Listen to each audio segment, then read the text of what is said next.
എന്തുകൊണ്ടാണ് ഇങ്ങനെ പറയാൻ കാരണമെന്നറിയുമോ?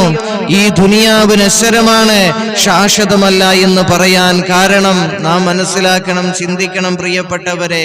എന്തുകൊണ്ടാണ് ദുനിയാവ് നശ്വരമാണ്, ആഖിറമാണ് ശാശ്വതമെന്ന് പറയാൻ കാരണം മരണമെന്ന പ്രതിഭാസത്തിന്റെ ആഗമനമാണ് പ്രിയപ്പെട്ടവരെ.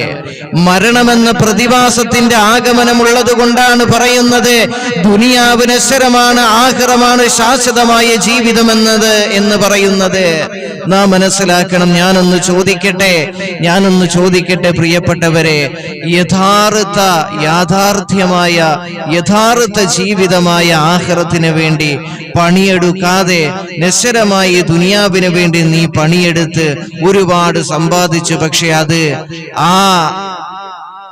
അത് ആസ്വദിക്കാൻ പറ്റുമെന്ന് നിനക്ക് എന്തുറപ്പാണ് ഈ ഭൂലോകത്തുള്ളത്, ഈ ദുനിയാവിലുള്ളത്? എന്തുറപ്പാണ് ഈ ദുനിയാവ് നിനക്ക് നൽകുന്നത്? നാം ഒന്ന് ചിന്തിക്കണം. ഇതെല്ലാം ആസ്വദിക്കേണ്ട സമയത്താണ് നിന്നിൽ മരണമെന്ന് പറയുന്ന പ്രതിഭാസം ഉണ്ടാകുന്നതെങ്കിൽ ഒന്ന് ചിന്തിക്ക് പ്രിയപ്പെട്ടവരെ. എല്ലാം കഴിഞ്ഞില്ലേ? നമ്മൾ മനസ്സിലാക്കണം, ചിന്തിക്കണം. ദുനിയാവ് കളുപ്പീരാണെന്ന് പറയാനുള്ള കാരണങ്ങൾ, ചില ഉദാഹരണങ്ങൾ ഞാൻ പറഞ്ഞു തരട്ടെ. ഒന്ന് ചിന്തിക്ക് പ്രിയപ്പെട്ടവരെ, എന്നിട്ട് മനസ്സിലാക്കേ. ദുനിയാവ് വേണോ, ആഖിറം വേണോ? അതുകൊണ്ട് ഈ ദുനിയാവിനോടുള്ള അത്യാഗ്രഹം വെടിഞ്ഞിട്ട് ആഖിറത്തിന് വേണ്ടി പണിയെടുക്കണോ എന്ന് നിങ്ങൾ ചിന്തിക്കുന്നു. ഞാൻ കുറച്ച് ഉദാഹരണങ്ങൾ പറഞ്ഞു തരട്ടെ.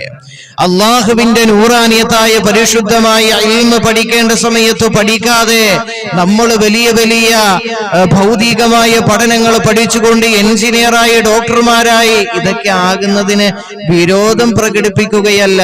ഇതൊക്കെ ആകണം. എന്നാൽ ഇതിന്റെ കൂടെ എന്ത് ചെയ്യണം? നമ്മൾ അള്ളാഹുവിന്റെ നൂറാനിയത്തായ പരിശുദ്ധമായ ഇൽമും കൂടെ നാം പഠിക്കണം പ്രിയപ്പെട്ടവരെ. അങ്ങനെ പഠിക്കേണ്ട സമയത്ത് അതിനേക്കാൾ കൂടുതൽ പ്രാധാന്യം നിങ്ങൾ ഭൗതികമായ പഠിത്തത്തിന് കൊടുക്കുന്നതിനെ കുറിച്ചാണ് ഞാൻ ഇവിടെ പറയുന്നത്. മനസ്സിലാക്കണം.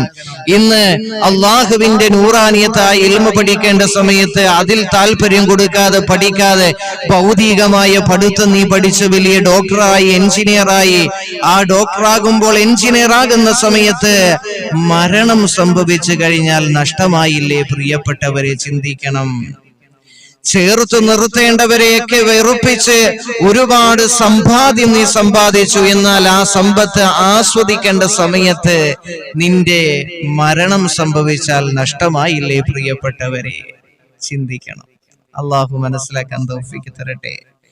മക്കൾക്ക് വേണ്ടി ഒരുപാട് സമ്പാദിച്ചു, പക്ഷേ